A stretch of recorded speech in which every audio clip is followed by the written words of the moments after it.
नमस्कार दोस्तों and welcome back to my channel, जहां आपको मिलता है सिर्फ और सिर्फ एंटरटेनमेंट। और आज मैं आपके साथ एक फैन मेड कॉमिक शेयर करने वाला हूं जिसका नाम है एपोक्लिप्स। तो यार सबसे पहले ये एक फैन मेड कॉमिक्स है जो फैंस ने फैंस के लिए बनाई है और ये किसी भी कैरेक्टर को ओन नहीं करती है। ये सिर्फ एंटरटेनमेंट पर्पस के लिए बनाई गई है।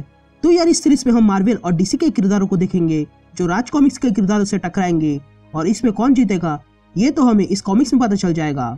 तो वीडियो शुरू करने से पहले एक छोटी सी रिक्वेस्ट, वीडियो को लाइक, शेयर और सब्सक्राइब करने की।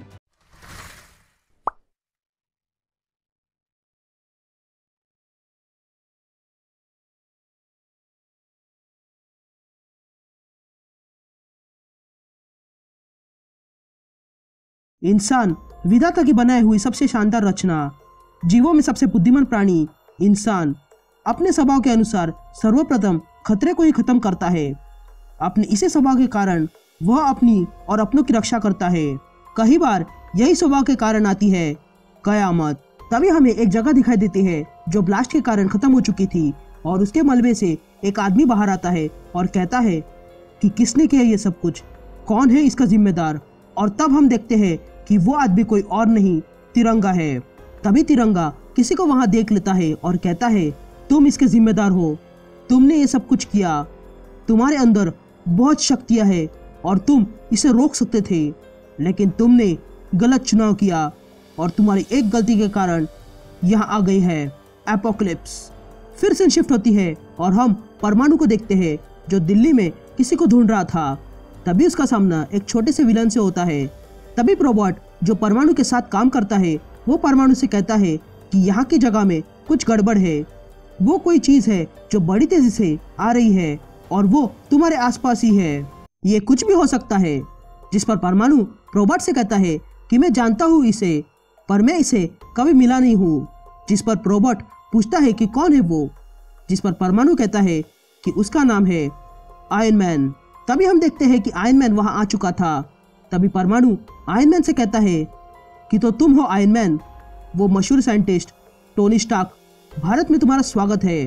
जिस पर आयरन मैन कहता है कि तुम हो परमाणु। जिस पर परमाणु कहता है हाँ बिल्कुल मैं वही हूँ, लेकिन भारत में आने की कोई खास वजह।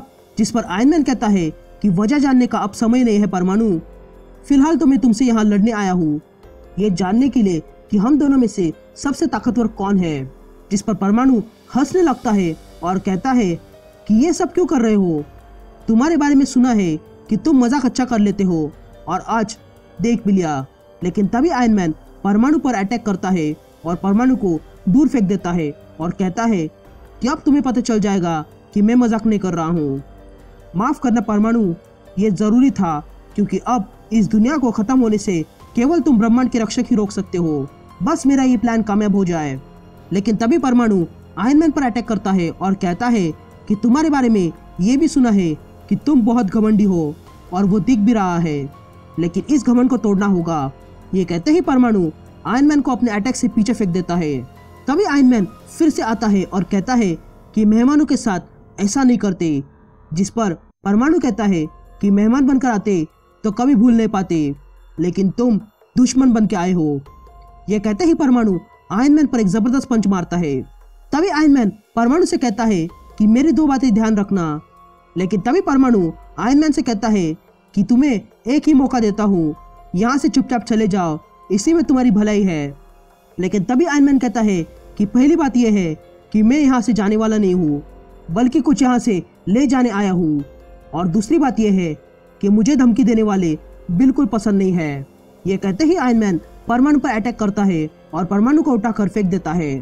तभी आयरन मैन परमाणु के सीने पर खड़ा हो जाता है और कहता है कि अब मैं तुम्हें एक नहीं बल्कि दो मौके देता हूँ, हार मान लो या फिर अंजाम भुगतने के लिए तैयार हो जाओ। यहाँ दूसरी तरफ दिल्ली में हम तिरंगा को देखते हैं जो खड़ा था और तब पीछे से कैप्टन अमेरिका वहां आता है और तिरंगा से कहता है तो तुम हो तिरंगा। तभी आगे कैप्टन अमेरिका कहता है कि मुझे इसके सामने जानबूझ के जाना होगा ताकि ये मुझे गलत समझे और हमारा प्लान पूरा हो जाए जो हमने सोचा था। मैं जानता हूँ कि यह गलत है पर मैं मजबूर हूँ। तभी तिरंगा कैप्टन अमेरिका को देख लेता है। तभी तिरंगा कैप्टन के सामने आता है और कहता है कि रुको और बताओ तुम यहाँ भारत में क्या कर रहे हो। जिस पर कैप्टन अमेरिका कहता है कि मैं एक खास काम से आया हूँ, इसलिए मेरे रास्ते से हट जाओ। जिस पर तिरंगा कहता है कि ठीक है, मैं तुम्हारे रास्ते से हट जाऊंगा, बस इतना बता दो कि भारत सरकार की परमिशन लेकर आए हो या नहीं, ताकि पता चल सके कि तुम मेहमान हो या फिर घुसपैठ। जिस पर कैप्टन कहता है कि माफ करना, पर मैं बिना परमिशन के आया हूँ। जिस पर तिरंगा कैप्टन अमेरिका से कहता है कि भारत तुम्हारे देश का कोई सरकारी पार्क नहीं है जो तुम मुंह उठा के यहाँ चले आए, और ये गैर कानूनी है। जिस पर कैप्टन अमेरिका कहता है कि मुझे बेमतलब की बहस नहीं करनी है, मेरी बात ध्यान से सुनो, मेरे रास्ते से हट जाओ, नहीं तो अंजाम बहुत बुरा होगा। जिस पर तिरंगा कहता है कि अंजाम की फिक्र तो तुम करो, और अब मेरी बात सुनो, अवैध तरीके से यहाँ आकर तुमने इस देश का कानून तोड़ा है, और तिरंगा के रहते कानून से कोई खिलवाड़ नहीं कर सकता है, फिर चाहे देश का कोई अपराधी हो या फिर किसी और देश का रक्षक हो। तुम्हारी भलाई इसी में है कि तुम चुपचाप यहाँ से चले जाओ। लेकिन तभी कैप्टन अमेरिका तिरंगा पे अटैक कर देता है और दोनों के बीच एक जबरदस्त मुकाबला शुरू हो जाता है। तभी तिरंगा अपने न्याय स्तंभ से कैप्टन अमेरिका पर अटैक करता है। तभी कैप्टन अमेरिका कहता है कि टोनी ने कहा था कि इसके न्याय स्तंभ से दूर रहना, और वो सही था। ये कहते ही कैप्टन अमेरिका अपनी शील्ड तिरंगा पे मारता है, जिसके कारण तिरंगा के हाथ से उसका न्याय स्तंभ गिर जाता है। तभी कैप्टन अमेरिका फिर से तिरंगा पे अटैक करता है, लेकिन तभी तिरंगा अपना न्याय स्तंभ उठा लेता है और कैप्टन को एक लात मारता है। लेकिन कैप्टन भी कम नहीं था, वो भी तिरंगा को एक पंच मारता है, लेकिन तिरंगा पलट के कैप्टन के मुंह पर एक लात मारता है। तभी तिरंगा कैप्टन अमेरिका को उठाकर फेंक देता है। तभी कैप्टन अमेरिका कहता है कि मैं यहाँ किसी को मारने नहीं आया हूँ, तुम मुझे गलत समझ रहे हो। जिस पर तिरंगा कहता है तो सही बताओ। जिस पर कैप्टन अमेरिका कहता है कि मेरा मिशन सिर्फ तुम्हें रोकना है। जिस पर तिरंगा पूछता है कि तुम मुझे क्यों रोकना चाहते हो। फिर सीन शिफ्ट होती है और हम एक सिटी देखते हैं जहाँ पर वंडर वुमन आ जाती है और कहती है कि वो मुझे यहीं पर मिलेगी। ऐसा बताया गया है कि जब कोई स्त्री संकट में होती है तो वो वहाँ आ जाती है, यानी कि अगर मैं मदद के लिए पुकारूं तो वो जरूर आएगी। और तब वंडर वुमन मदद के लिए चिल्लाने लगती है और तब उसकी आवाज़ चंदा सुन लेती है और उसके अंदर की शक्ति जाग जाती है और वो तुरंत वंडर वुमन के सामने आ जाती है। तभी वंडर वुमन कहती है कि आश्चर्य की बात है, मैंने तुम्हें अभी पुकारा था और तुम आ गई। जिस पर शक्ति कहती है कि तुम्हें देख के नहीं लगता कि तुम संकट में हो, शायद तुम मुझे यहाँ बुलाना चाहती थी। तभी वंडर वुमन शक्ति पर अटैक करती है और कहती है कि तुम हमारे काम में रुकावट डाल सकती हो, इसलिए तुम्हें ठिकाने लगाना होगा और इसीलिए मैं यहाँ आई हूँ। ये कहते ही वंडर वुमन शक्ति पर अटैक करती है, लेकिन तभी शक्ति कहती है कि मैं तुम्हारे किसी काम में रुकावट हूँ, इसका मतलब है कि वो काम कोई अच्छा नहीं है और मैं गलत काम होने नहीं देती हूँ। ये कहते ही शक्ति वंडर वुमन पर अटैक करती है, जिसके कारण वंडर वुमन कमजोर पड़ जाती है। तभी वंडर वुमन कहती है कि तुम बहुत शक्तिशाली हो, आखिर तुम भी देवी का अंश हो, लेकिन मैं भी कोई साधारण औरत नहीं हूँ। ये कहते ही वंडर वुमन शक्ति पर अटैक करती है, जिसके कारण शक्ति दूर जाके गिरती है। तभी शक्ति फिर से वार करती है, लेकिन वंडर वुमन अपने शील्ड से खुद को बचा लेती है। तभी शक्ति अपने आंखों से हीट विजन वंडर वुमन पर मारती है, जिसके कारण वंडर वुमन के गॉटलेट टूट जाते हैं। तभी शक्ति वंडर वुमन को उठाकर फेंकती है और कहती है कि जहां तक मैं जानती हूँ तुम जस्टिस लीग का हिस्सा हो, लेकिन तुम यहाँ गलत इरादे से आई हो। मुझे पता नहीं कि तुम्हारा क्या उद्देश्य है, लेकिन मैं उसे पूरा नहीं होने दूंगी। यहाँ तिरंगा और कैप्टन अमेरिका के बीच लड़ाई जारी थी, तो वही दूसरी ओर परमाणु और आयरन मैन के बीच लड़ाई जारी थी। यहाँ शक्ति और वंडर वुमन के बीच भी लड़ाई जारी थी। फिर सीन शिफ्ट होती है और हम आसम के जंगल देखते हैं जहाँ पर भेड़िया का राज है। वहाँ पर हम हल्क को देखते हैं जो तोड़फोड़ कर रहा था। तभी जंगल में रहने वाले लोग भेड़िया के पास आते हैं और कहते हैं कि कोई राक्षस आपका नाम लेकर ललकार रहा है और वो पूरे जंगल को तहस नहस कर रहा है। तभी हम देखते हैं कि हल्क ने सब तोड़ के रख दिया था और तब उसके सामने भेड़िया आ जाता है। तभी भेड़िया हल्क को देख के कहता है कि ये बहुत ताकतवर है, लेकिन इसे किसने भेजा है। लेकिन तभी हल्क भेड़िया पे अटैक करता है, लेकिन भेड़िया हल्क के पेट में एक जबरदस्त पंच मारता है। लेकिन हल्क भी कम नहीं था, वो भी भेड़िया पर अटैक करता है और भेड़िया को पीछे फेंकता है। लेकिन तभी भेड़िया फिर से हल्क को एक पंच मारता है, लेकिन हल्क भेड़िया के हाथ को पकड़ लेता है और भेड़िया को उठाकर एक पेड़ पर फेंक देता है। तभी भेड़िया फिर से हल्क पर अटैक करता है और हल्क के मुंह पर पंच मारता है और हल्क पे बहुत सारे अटैक्स करता है और फिर भेड़िया एक बड़ा सा पत्थर उठाकर हल्क पे मारता है, लेकिन हल्क उस पत्थर के टुकड़े करता है और अगले ही पल हल्क अपने दोनों हाथ जमीन पर मारता है, जिसके कारण वहां की जमीन टूट जाती है और भेड़िया पीछे गिर जाता है। तभी हल्क फिर से भेड़िया को मारता है और उसकी पूंछ पकड़कर उसे उठाकर फेंक देता है और तब हल्क भेड़िया पर अटैक करता है और भेड़िया को मार मार कर जमीन में घुसा देता है और कहता है कि टोनी गलत था, भेड़िया कमजोर निकला।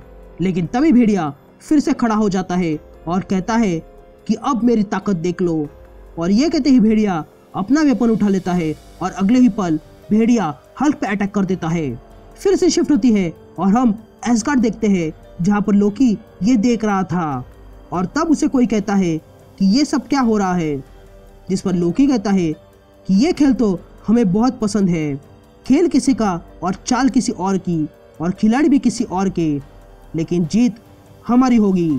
जिस पर वो अनजान शख्स कहता है कि ये लोग ये खेल क्यों खेल रहे हैं, ये सीधे सीधे उसे क्यों नहीं लाते, कहीं ये लोग हमें किसी प्रकार का धोखा तो नहीं दे रहे। जिस पर लोकी कहता है कि धोखा देना तो ये लोग कभी सोच भी नहीं सकते हैं, क्योंकि उनकी बहुत ही कीमती चीज हमारे पास है और इनकी योजना ये है कि जब इनका सबसे शक्तिशाली साथी उसे लेने आएगा तो कोई भी सुपर हीरो उसे रोकने के लिए वहां मौजूद नहीं होगा। यहाँ मुंबई में सूरज यानी कि डोगा एक गुंडे को मार डालता है और तब हम बैटमैन को देखते हैं जो डोगा पर नजर रखे हुए था।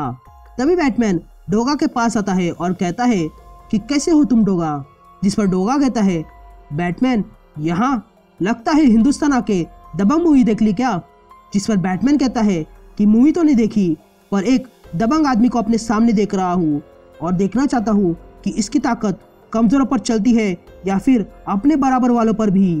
जिस पर डोगा कहता है कि लड़ना है तो आ जाओ, डोगा तुम्हारा स्वागत करता है। जिस पर बैटमैन कहता है कि पता नहीं मैं सही कर रहा हूँ या गलत, लेकिन टोनी सही निकला तो कयामत आने से कोई रोक नहीं सकता है। ये कहते ही बैटमैन और डोगा के बीच लड़ाई शुरू हो जाती है। तभी डोगा बैटमैन को लात मारता है और बैटमैन को दूर फेंकता है। तभी बैटमैन कहता है कि ये नामुमकिन है। तभी डोगा बैटमैन से कहता है कि अब भी समय है, यहाँ से चले जाओ वरना कहीं पर भी लटकने के लायक नहीं रहोगे। लेकिन तभी बैटमैन डोगा को किक मारता है। तभी डोगा कहता है कि वाकई में तुझ में दम है, तुम्हारे साथ लड़ने में मजा आएगा। जिस पर बैटमैन कहता है कि मुझे भी। ये कहते ही दोनों एक दूसरे पर अटैक कर देते हैं, लेकिन तभी डोगा अपनी गन से जमीन में छेद करता है और बैटमैन उसमें गिर जाता है। लेकिन बैटमैन अपना बैटरैक डोगा के पैर पर मारता है और ऊपर आ जाता है। यहाँ राजनगर में ब्लैक पैंथर एक टावर पे खड़ा था और कहता है कि टोनी यहाँ पर कुछ गड़बड़ है, एक हेलीकॉप्टर किसी बिल्डिंग पर उतर गया है और उसमें से कुछ हथियार से लेस लोग बाहर आए हैं और बिल्डिंग में चले गए हैं, मुझे लगता है कि ये टेररिस्ट है। तभी टोनी तचाला से कहता है कि ये तुम्हारा मिशन नहीं है, अपने मिशन पर फोकस करो, उन्हें बचाने के लिए वहाँ पुलिस है। जिस पर ब्लैक पैंथर कहता है कि तब तक बहुत देर हो जाएगी। जिस पर टोनी तचाला से कहता है कि ठीक है, तुम जाओ और उन आतंकवादियों को रोको। तभी ब्लैक पैंथर अंदर घुस जाता है और एक एक करके सारे आतंकवादियों को ठिकाने लगाता है। लेकिन तभी कुछ आतंकवादी हेलीकॉप्टर लेकर निकल जाते हैं, लेकिन तभी वहां पर सुपर कमांडो ध्रुव आ जाता है और उन पर अटैक करता है। तभी ध्रुव ब्लैक पैंथर को देख लेता है और उसके पीछे चला जाता है, लेकिन तभी ध्रुव ब्लैक पैंथर पे अटैक करता है और तब दोनों के बीच लड़ाई शुरू हो जाती है। यहाँ नागद्वीप पर राजकुमारी विसर्पी देखती है कि किसी ने हमला किया है और ये देखकर वो हैरान रह जाती है। यहाँ नागराज को पता चलता है कि नागद्वीप पर कोई आ गया है, इसीलिए वो तुरंत निकलता है नागद्वीप की ओर, लेकिन तब उसके सामने थोर आ जाता है। तभी नागराज थोर से कहता है कि मेरे रास्ते से हट जाओ, मुझे जल्दी नागद्वीप पर पहुंचना है। जिस पर थोर कहता है कि मैं तुम्हें नागद्वीप पर जाने ही नहीं दूंगा। तभी थोर अपना हैमर ऊपर करता है और थंडर बरसाने लगता है और अगले ही पल थोर नागराज पे अटैक करता है और नागराज को बिजली का तेज झटका देता है। तभी थोर अपना हैमर नागराज पे फेंकता है, लेकिन नागराज उस हैमर के वार से बच जाता है। तभी नागराज कहता है कि ये मुझे नागद्वीप जाने नहीं देगा, लेकिन मैं एक ऐसे को जानता हूँ जो नागद्वीप पहुंच सकता है। और तब नागराज किसी से कहता है कि दोस्त अब तुम्हारी जरूरत है, जल्दी से नागद्वीप पहुंच जाओ। जिस पर वो शख्स कहता है कि मैं तुरंत वहां पहुंच जाता हूं। लेकिन तभी थॉर फिर से नागराज पे अटैक करता है, लेकिन अब नागराज थॉर को एक पंच मारता है जिसके कारण थॉर के मुंह से खून निकलने लगता है। लेकिन तभी नागराज फिर से थॉर को एक पंच मारता है और ऊपर फेंक देता है। तभी नागराज के वार से थॉर एक बिल्डिंग से जा टकराता है। तभी थॉर फिर से उठ जाता है और तब नागराज उसके सामने आता है और तब नागराज थॉर पे अटैक करता है, लेकिन थॉर अपने हैमर से उसे रोक लेता है। तभी थॉर ऊपर आसमान में जाता है और जोर से थंडर स्ट्राइक करता है, जिसके कारण नागराज को तेज झटका लगता है। लेकिन नागराज अपने हाथों से सांप निकालता है और उसे एक ट्रक उठाकर थॉर पे फेंक देता है। लेकिन थॉर फिर से खड़ा हो जाता है और अब नागराज और थॉर दोनों एक दूसरे पर वार करते हैं। यहाँ हमें पता चलता है कि नागद्वीप पर अटैक करने वाला कोई और नहीं सुपरमैन था, जो विसर्पी पे अटैक करता है और कहता है कि तुम मुझे रोक नहीं सकते हो। लेकिन तभी उसके सामने शक्तिमान आ जाता है और कहता है कि मेरे होते हुए विसर्पी को खरोच नहीं आ सकती है। और तब शुरू हो जाता है सुपरमैन और शक्तिमान के बीच मुकाबला। लेकिन ये फाइट हमें इसके अगले पार्ट क्लैश ऑफ गार्डियंस में देखने मिलेगी। तो तब तक के लिए अगर ये वीडियो अच्छा लगे तो लाइक कर देना और चैनल पे नए हो तो सब्सक्राइब कर देना।